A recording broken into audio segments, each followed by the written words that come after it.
Hello guys, कैसे हो आप लोग। स्वागत है आपका मेरे यूट्यूब चैनल एनडीए मैथ्स पर। तो आज मैं आपके लिए लाया हूँ क्लास 11th का चैप्टर परमुटेशन एंड कॉम्बिनेशन, जो कि एनडीए के पॉइंट ऑफ व्यू से इम्पोर्टेंट है, जिसमें से 3 से 4 क्वेश्चन आपको देखने को मिल जाते हैं एनडीए के पेपर में मैथ के। तो गाइस बहुत ही ज़्यादा इम्पोर्टेंट चैप्टर है ये। अकेला चैप्टर कुछ चैप्टर्स को कंटेन करता है, क्योंकि इस चैप्टर के कॉन्सेप्ट प्रोबेबिलिटी में भी यूज्ड होते हैं, बाइनोमियल थ्योरम में भी यूज्ड होते हैं। तो गाइस कुल मिला के चैप्टर बहुत ज़्यादा इंपॉर्टेंट चैप्टर है। तो हम इस वीडियो लेक्चर में सबसे पहले इस चैप्टर के कॉन्सेप्ट समझेंगे सारे, ठीक है, और उसके बाद ट्रिक्स के साथ क्वेश्चंस करना सीखेंगे। तो गाइस इस वाली वीडियो में सिर्फ हम कॉम्बिनेशन के बारे में पढ़ेंगे, उसका कॉन्सेप्ट समझेंगे और ट्रिक्स के साथ क्वेश्चन करेंगे, जो आपको मज़ा आ जाएगा। अगर हम ट्रिक्स के अप्लाई करेंगे तो गाइस एनडीए के पेपर में हमें टाइम भी कम लगेगा और हम ज़्यादा से ज़्यादा क्वेश्चंस भी कर पाएंगे। ये वीडियो शुरू करने से पहले बस आपसे एक छोटा सा रिक्वेस्ट है कि यार अगर आप चैनल पर नए हो तो यार प्लीज़ सब्सक्राइब करो चैनल को, वीडियो को लाइक करो, क्योंकि अभी मुझे सपोर्ट की बहुत ज़रूरत है। ठीक है गाइस, वीडियो अच्छा लगे तो बिल्कुल उसको लाइक करो वीडियो को और चैनल को सब्सक्राइब करो। तो गाइस सबसे पहले बात करेंगे कॉम्बिनेशन के बारे में। कॉम्बिनेशन का क्या मतलब होता है। कॉम्बिनेशन मतलब अगर हम सलेक्शन, बस एक टर्म याद रखो, कॉम्बिनेशन का मतलब होता है जब भी दिमाग में कॉम्बिनेशन आए बस आपके लिए ये टर्म आनी चाहिए कि सिलेक्शन होता है। भाई कॉम्बिनेशन का मतलब सर ने बताया था सिलेक्शन होता है। कैसे, मैं आपको एग्जांपल देता हूँ। मान लो हमारे पास nth टर्म है, एग्जांपल लेता हूँ 1 2 3 4 5 और ये चली जा रही है nth टर्म तक, ठीक है। तो हमारे पास nth टर्म है और हमें इसमें से एक टर्म है जो कि है आर्थ टर्म, और वो मुझे इस nth टर्म में से सेलेक्ट करनी है। मैंने वर्ड क्या बोला भाई, सेलेक्ट करनी है, ठीक है। तो उसके लिए हम कॉम्बिनेशन का यूज़ करेंगे।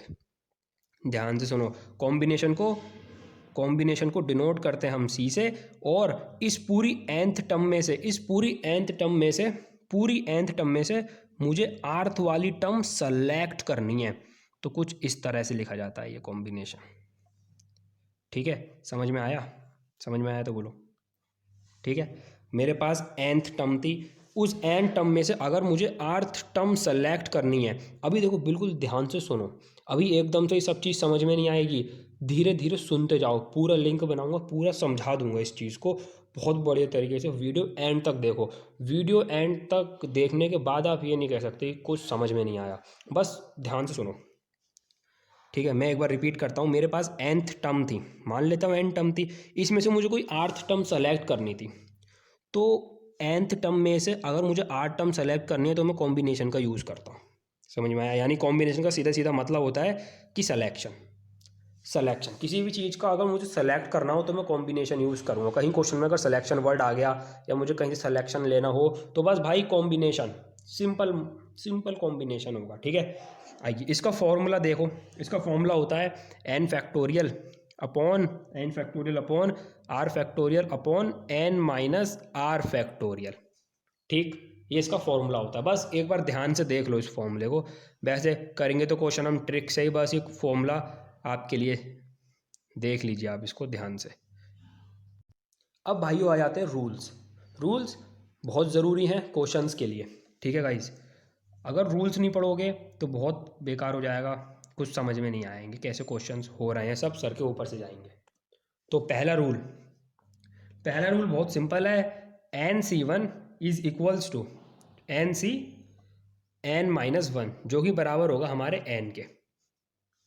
अभी सब समझाऊंगा कैसे कैसे रूल हो रहे हैं, कैसे क्या हो रहा है, सब बताऊंगा। पहले ये सुनो, ठीक।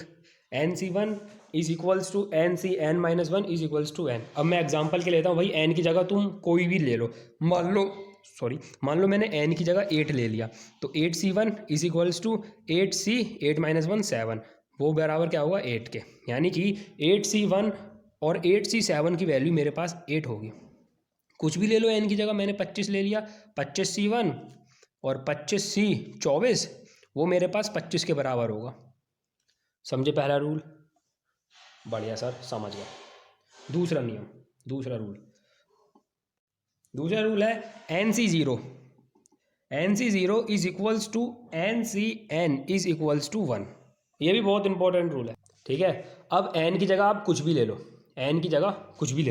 मान लो मैंने फिर से इस बार n की जगह मैंने 4 ले लिया, 4c0 is equals to 4c4, तो इनकी वैल्यू 1 होगी। ये सब क्वेश्चंस में यूज़ होंगे, अभी बस आप ध्यान से देखिए, अभी सब समझ में आएगा।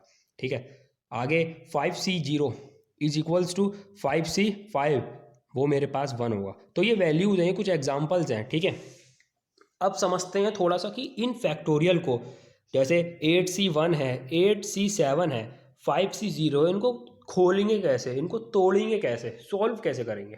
तो आइए गाइस वो चीज़ को हम समझते हैं। ठीक है, यहाँ समझते हैं। अब मान लो मेरे पास NC2 है। ठीक है, NC2, तो इसको हम खोलेंगे कैसे, तो आप सुन समझिए, यहाँ पर कौन सी टर्म है, आर टर्म क्या है हमारी, 2, तो हम ऊपर 2 ही बार खोलेंगे, n-1 अपॉन 2 फैक्टोरियल। ठीक है, समझ में आ रहा है, समझ में आ रहा है। बहुत शॉर्ट ट्रिक है, एकदम अच्छे से समझ लीजिए। मान लीजिए NC3 है, तो यार देखो हमारी जो आर टर्म है 3, वो क्या है, 3 है सर, तो मैं कितनी बार खोलूँगा सर, अभी तो बताया, तो यहाँ पर 3 बार खोलोगे। ठीक है, लो भैया खुल गए, अपॉन 3 फैक्टोरियल। एक टर्म ये हो गई, एक टर्म ये वाली हो गई, और एक टर्म अपनी ये वाली हो गई, तो ये 3 टर्म हो गई। इन 3 टर्म को 3 बार खोला, क्यों, क्योंकि यहाँ पर 3 था, अगर नीचे 4 होता तो क्या 4 बार खोलते, अरे हाँ सर 4 बार ही खोलते। और कितनी बार खोलोगे, NC4, अब NC4 है यानी आर्थ टर्म 4 है, तो क्या करेंगे, n-1, n-2, और फिर n-3। अब n-3 हमने एक्स्ट्रा के खोला, क्योंकि यहाँ पर 4 था यार, इसलिए एक टर्म ये हो गई, एक टर्म ये हो गई, एक टर्म 3, और चौथी टर्म ये हो गई, अपॉन 4 फैक्टोरियल। तो यार गाइस यकीन मानो, कैलकुलेशन इससे बहुत ईजी हो जाती है, बहुत ही ज़्यादा ईजी। तो गाइस नेक्स्ट पेज पे कुछ एग्जांपल्स करते हैं और इस कॉन्सेप्ट को अच्छी तरह से बिल्डअप करते हैं। तो गाइस अभी हमने जो समझा उसके कुछ एग्जांपल्स लेते हैं। जैसे मान लीजिए आपके पास आ जाता है 7 में C3, 7C3 आ जाता है आपके पास। ठीक है, तो इसको किस तरह तोड़ोगे, आप नीचे वाली टर्म देखो, यहाँ 3 है, तो यहाँ क्या लिखोगे, 7 इंटू 5, वो सॉरी इंटू 6 इंटू 5, 3 बार खोला, अपॉन 3 फैक्टोरियल। और आपको पता है फैक्टोरियल कैसे टूटता है, फैक्टोरियल कैसे टूटता है, फैक्टोरियल में से एक घटा देते हैं, 3 गुणा 2, बात खत्म। 3 दूनी 6, 3 दूनी 6, 6 पंचे 35, सोल्व, खत्म। बी वाला देखते हैं, 8C2 है। अब इसको कैसे खोलोगे भाई, नीचे 2 है तो मैं इसको 2 बार खोलूंगा, अपॉन 2 फैक्टोरियल। 2 फैक्टोरियल की वैल्यू 2 होती है, 2 1 जा और 2 4 जा 8, यहाँ पे 7 चौक 28। बड़ी से बड़ी टर्म आप आसानी से इसको खोल सकते हो। तीसरा देखते हैं, तीसरा है 9C1। 9C1 क्या होगा, अब सर खोलो, नीचे कितनी टर्म है, एक, नीचे एक टर्म है तो इधर 9 होगा। अब 8 तो आएगा ही नहीं, 8 आएगा ही नहीं, क्योंकि नीचे यहाँ पर एक ही टर्म है, तो हम एक ही बार खोलेंगे, तो हम सिर्फ 9 बार खोलेंगे, अपॉन 1 फैक्टोरियल, 1 फैक्टोरियल 1, और आंसर 9। अरे अरे अरे रुको भैया, ये तो रूल फर्स्ट ही था, जो मैंने रूल फर्स्ट आपको बताया था, अभी मैंने आपको रूल फर्स्ट बताया था, रिवाइज करो, वो क्या था भैया, ये वाला, ये रूल फर्स्ट था, NC1, 9C1, NC1 is equal to NCn-1, वो n के बराबर होगा, समझे, यही तो रूल बताया था अभी आपको। तो गाइस ये रूल मैंने यहाँ लिख भी दिया है, देखो ये हमारा था rule first, NC1 is equals to NCn-1 is equals to n। ठीक है, तो ये हमारा रूल फर्स्ट था। इसी तरह से अगर मैं 9C8 की बात करूँ, तो सर वो भी 9 होगा। 9 कैसे होगा, क्योंकि देखो 9 इंटू, अब यहाँ पर 8 था, मैं तो मैं 8 बार खोलूँगा ना, 8 इंटू 7 इंटू चलता जाएगा इंटू 1 तक, अपॉन, अब यहाँ पर 8 फैक्टोरियल आएगा, और 8 फैक्टोरियल खोलूँगा तो 8 इंटू 7 इंटू 6 इंटू चलता जाएगा अप टू 1 तक, है ना। तो ये 8 से लेके 1 तक की इधर की टर्म कट जाएंगी, 8 से लेके 1 तक की इधर की टर्म कट जाएगी, आंसर आ जाएगा 9। समझ गए, तो ये भाई हमारा पहला रूल था कि NC1 is equals to NCn-1, वो ये मेरे n के बराबर होगा, ये पहला रूल था। रट लो इसे, रट लो, क्योंकि आगे क्वेश्चंस में अभी तो कुछ भी नहीं है, अभी तो ये हलवा है जो 11th की थाली में परोसा जाता था। तो गाइज अभी इस हलवे को सिर्फ चखो, आगे स्वाद पता चलेगा। तो अगला डिस्कस करते हैं, 4th एग्जाम्पल। अगला है 10C0 की वैल्यू, टेन सी जीरो की वैल्यू क्या होगी यार? देखो टेन सी जीरो की वैल्यू, रूल सेकंड याद करो। रूल सेकंड में गए, रूल सेकंड कहता है, मैं लिख देता हूँ, n C zero is equals to n C n is equals to one. ये रूल सेकंड था, है ना? अगर टेन सी जीरो की वैल्यू पूछी जाए तो वन, भैया वन आ जाएगी।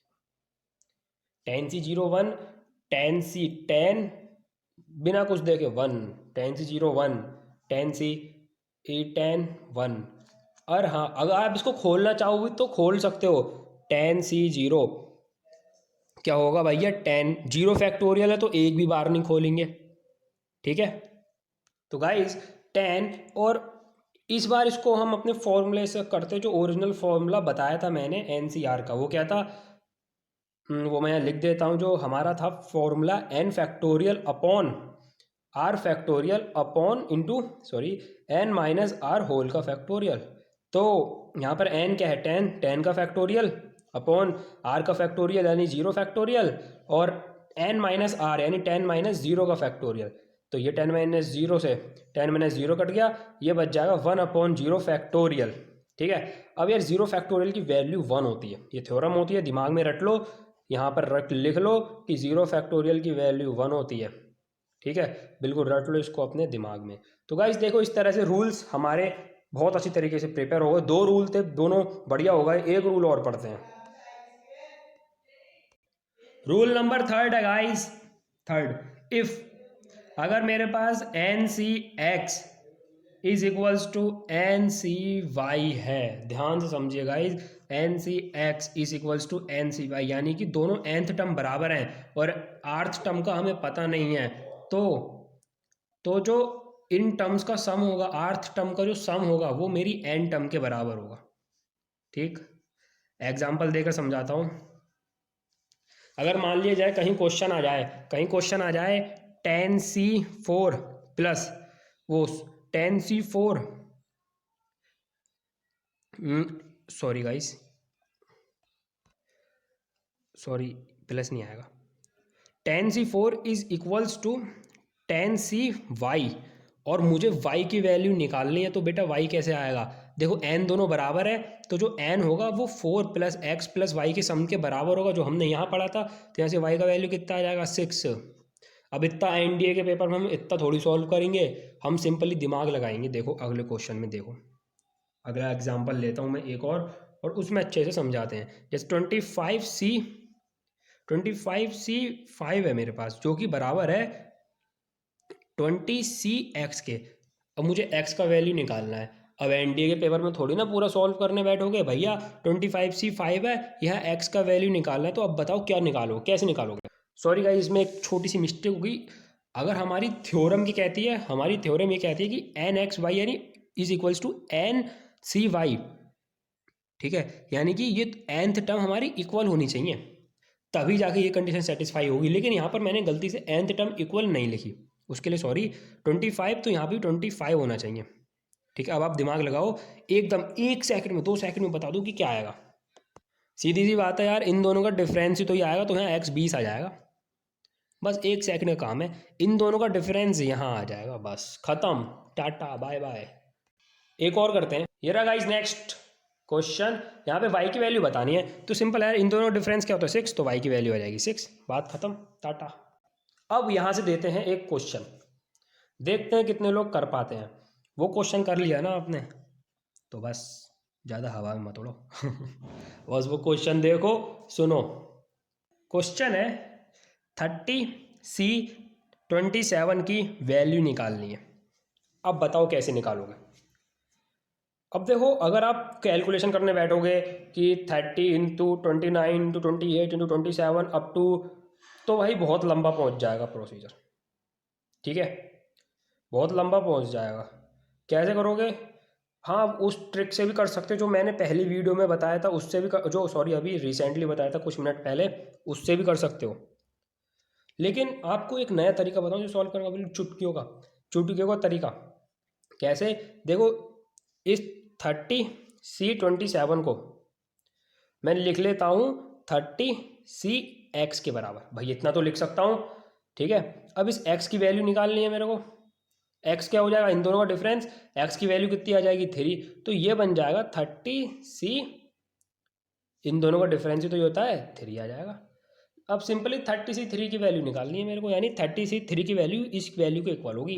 तो 30C 3 की वैल्यू निकाल दो, कितनी आएगी 30 इंटू 20, 9 इंटू 28 अपॉन, क्योंकि 3 है तो इसलिए हम 3 टर्म लिखेंगे, अपॉन 3 कर दो, ले ओ हो गया simple, upon 3 factorial, sorry 3 into 2, 3 factorial है तो 2 भी आएगा, और 2 फैक्टोरियल का वैल्यू 1 होता है, ये 5 से कट जाएगा, तो यहाँ पर आ जाएगा कुछ 140 इंटू 29। सिंपल है गाइस। तो देखिए गाइस, मैंने 2 तरीके बता दिए इस क्वेश्चन को करने के शॉर्ट फॉर्म से, आप आराम से देखिए कितनी इंपॉर्टेंट है ये वीडियो। अगर वीडियो अच्छी लग रही है तो यार गाइस प्लीज़ लाइक कर दो, क्योंकि आपके लाइक की अभी बहुत ज़्यादा ज़रूरत है, क्योंकि अभी स्टार्टिंग का चैनल है, तो बिल्कुल यार लाइक करो, सपोर्ट करो मुझे। चौथा रूल है, फोर्थ रूल, चौथा रूल है NCR plus 1 is equals to N+1 CR+1। बहुत ही बढ़िया रूल है गाइस, देखिए समझिए, ये बहुत ही ज़्यादा इंपॉर्टेंट रूल है। एग्जाम्पल के तौर पे समझाऊं तो अगर मेरे पास क्वेश्चन आ जाए कि 8C3 प्लस 8C4 इसकी वैल्यू बताओ, तो मैं सीधे अपनी इस थ्योरम को याद कर लूँगा, इस रूल को याद कर लूँगा। ये रूल चुपचाप ये कहता है, देखो NCR, ठीक है। अब उसकी अगली टर्म देखेंगे कि दोनों n यहाँ पर बराबर हैं, यहाँ पर भी दोनों n बराबर हैं, यहाँ पर एक n कम है एक n ज़्यादा है, तो आगे क्या आ जाएगा, तो सिंपल आगे आ जाएगा एक n बढ़ जाएगा, जो वैल्यू आएगी उसमें एक n बढ़ जाएगा, यानी 8 + 1 9 आ जाएगा C। और जो बड़ा वाला इन दोनों में जो बड़ा वाला R होगा, आर्थ टर्म होगी, वो लिखी जाएगी यहाँ पर, तो ये वैल्यू आ जाएगी, खत्म। समझे इस रूल के बारे में? बहुत बढ़िया था ना? जी हाँ सर, बहुत बढ़िया था। एक क्वेश्चन और करके इसको बहुत अच्छे से समझाओ सर। बिल्कुल, एक क्वेश्चन और करते हैं, बढ़िया से समझते हैं। लगाओ लो, ये रहा क्वेश्चन आपके सामने। भाई क्वेश्चन में क्या है, बस ये 2 ही तो बढ़ गया है, बाकी तो घबराने वाली कोई बात नहीं। तो इस 2 को ब्रेक कर लो यार, 10C4 plus 10C5 plus 10C5, 2 बार लिख लिए 10C5 प्लस 10C6। सिंपल, अब रूल लगा दो। रूल क्या है भाई, रूल अपना यहाँ देखो, n दोनों के बराबर है, दोनों के n बराबर, लेकिन एक आर्थ टर्म छोटी है, एक आर्थ टर्म बड़ी है, तो इन दोनों का जो सम होगा, अब आप यहाँ देखो, इन दोनों का जो सम होगा वो कैसे होगा, वो यहाँ देखो, इन दोनों के n टर्म में एक n टर्म बढ़ जाएगी 11C, और जो बड़ी वाली आर्थ टर्म है उसको ले लूँगा 5+। इसी प्रकार से दोनों की n टर्म ठीक है, और एक आर्थ टर्म छोटी है, एक आर्थ टर्म बड़ी है, यानी कंडीशन सेटिस्फाई करती है, ठीक है, सेटिस्फाई करती है।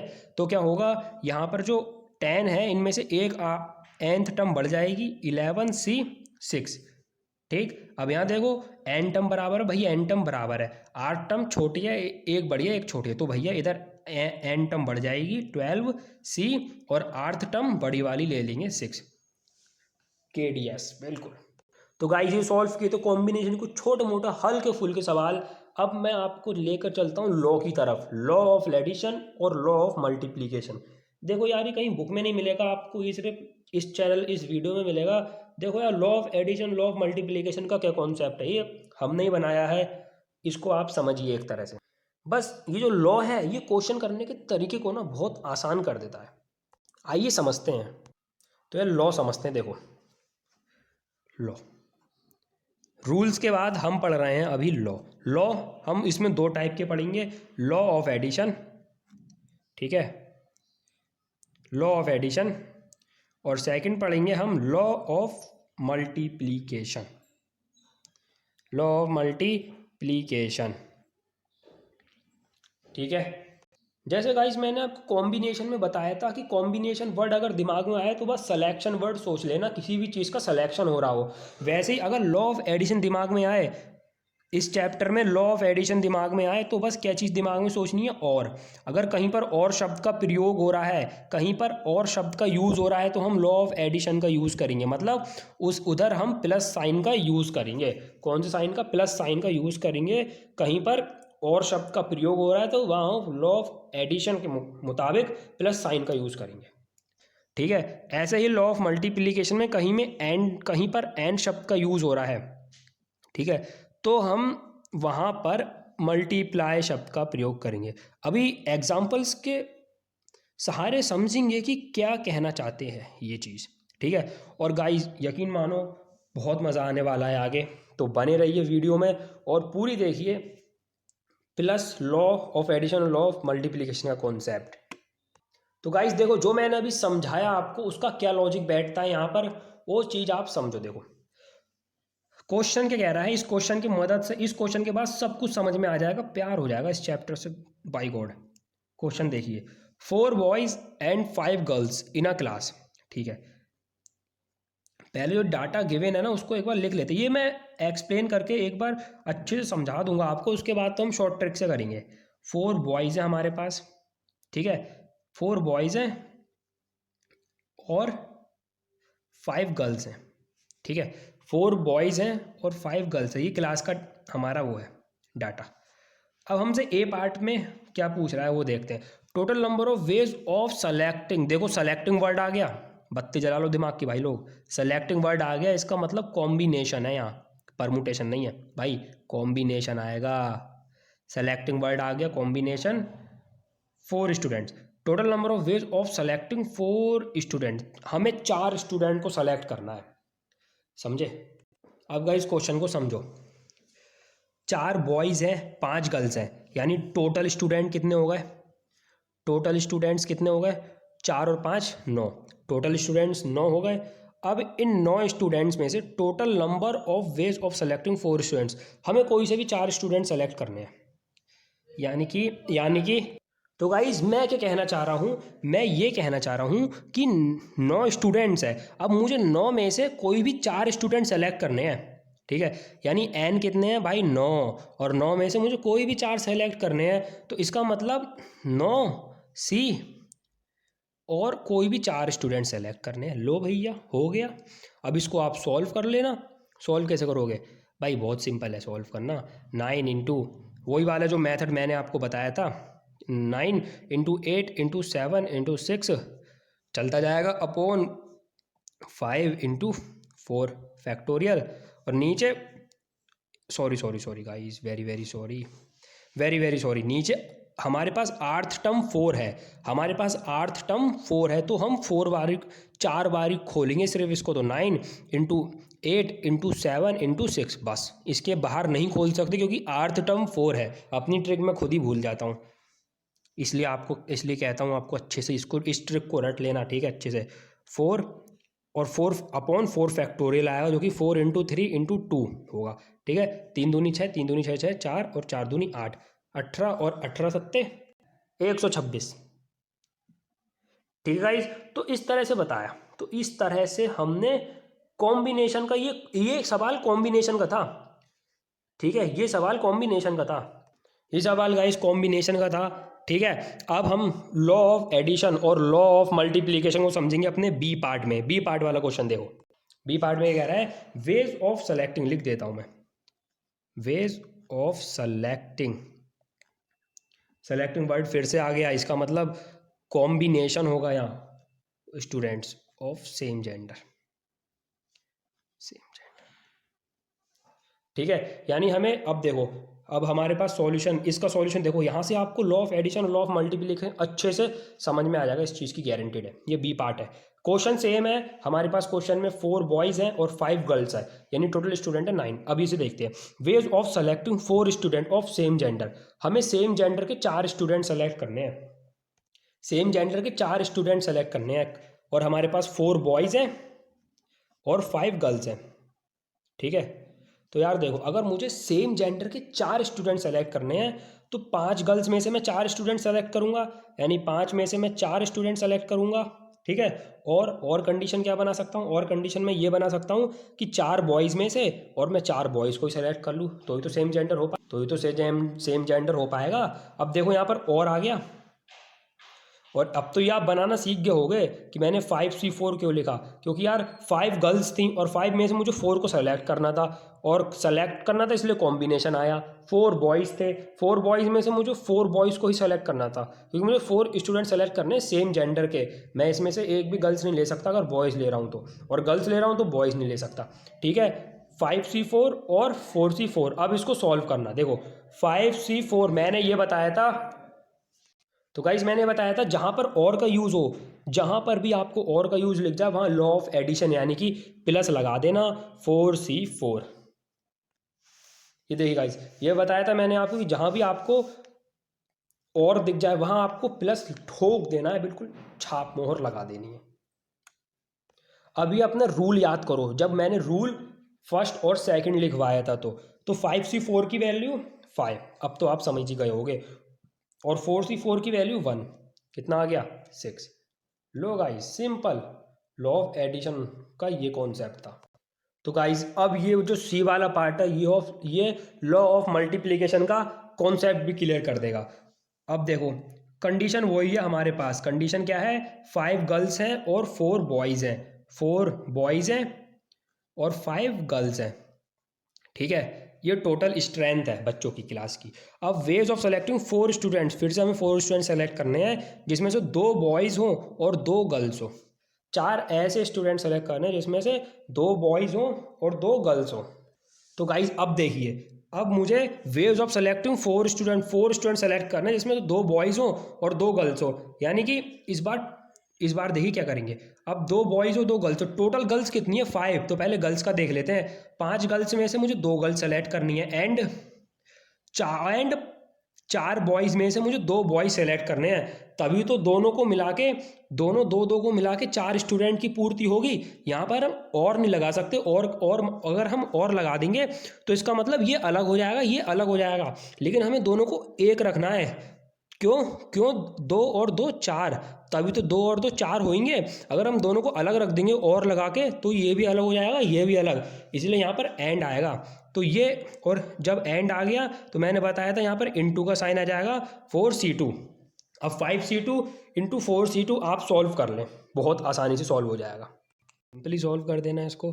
कैसे, 5 2 है तो मैं 2 बार तो ही तोड़ूंगा, 5 into 4 upon 2 into 4 into 3 upon 2, 2 से 2 कट गया, ये आ जाएगा 10, 5 दूनी 10 इंटू 2 2 जा 4 और 3 जो 6, 60 आंसर आ जाएगा। ठीक है, तो गाइज ये था लॉ ऑफ एडिशन और लॉ ऑफ मल्टीप्लिकेशन का कॉन्सेप्ट। नेक्स्ट वीडियो में मैं लॉ ऑफ एडिशन और लॉ ऑफ मल्टीप्लिकेशन से रिलेटेड कुछ थोड़े बहुत क्वेश्चंस और लाऊंगा जिससे ये कॉन्सेप्ट और अच्छे से बुल्डअप हो जाए, क्योंकि अभी गाइस बैटरी डाउन हो चुकी है मेरे फ़ोन की, तो सॉरी गाइस, थोड़ी बैटरी इसकी ख़राब है इसलिए बहुत जल्दी डाउन हो जाती है। तो गाइस अगर वीडियो अच्छी लगी हो और अगर आप हमारे चैनल पर नए हो तो प्लीज़ यार चैनल को सब्सक्राइब कर दो, लाइक कर दो वीडियो को। ठीक है गाइस, क्योंकि मुझे अभी आपकी सपोर्ट की बहुत ज़्यादा ज़रूरत है। तो गाइस ऐसी ही वीडियो और देखना चाहते हो तो विज़िट करो हमारे चैनल को। ठीक है, शेयर करो वीडियो को और मुझे मोटिवेशन दो जिससे मैं ऐसी वीडियोस और बनाऊँ। बाय।